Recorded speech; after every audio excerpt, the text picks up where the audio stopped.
प्रस्तुत करते हैं। ईसु माँ मरियम ने खोले ईसु जल में गयो रे। ईसु माँ मरियम ने खोले ईसु जल में गयो रे।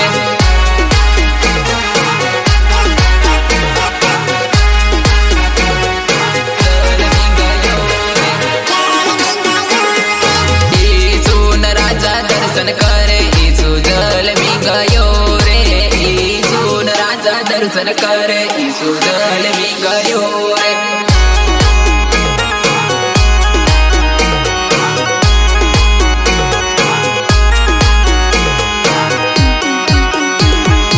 ईसु न राजा भेंट करे ईसु जल में गयो रे।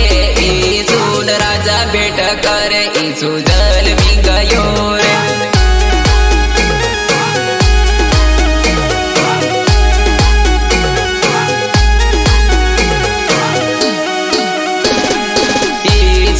परमेश्वर नो बेटो ईसु नो भाळ वाजवना रे। ईसु परमेश्वर नो बेटो ईसु नो भाळ वाजवना रे।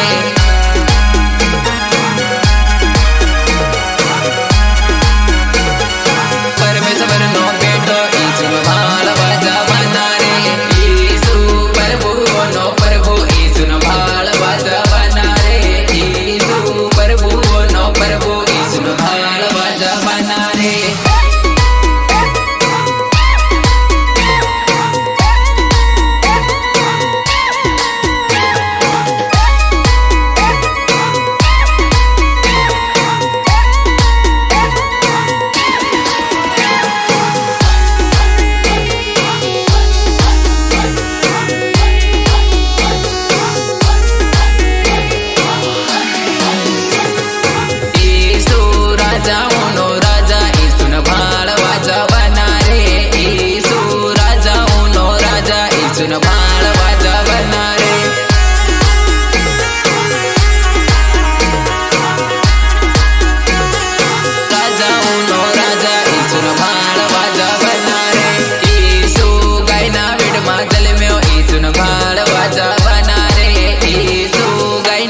माजल में ईसु न भाळ वाजवना रे।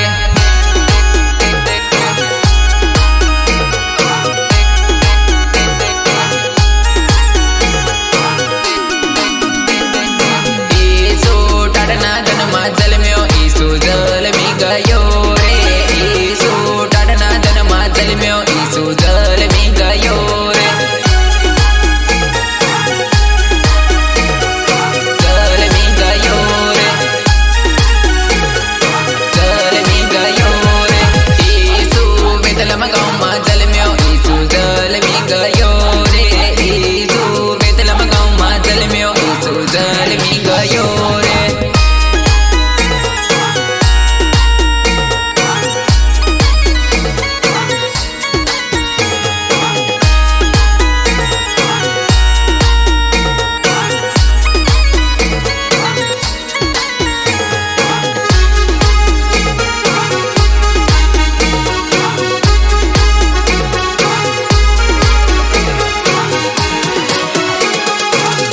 मारो पेलो मारो माती कर दो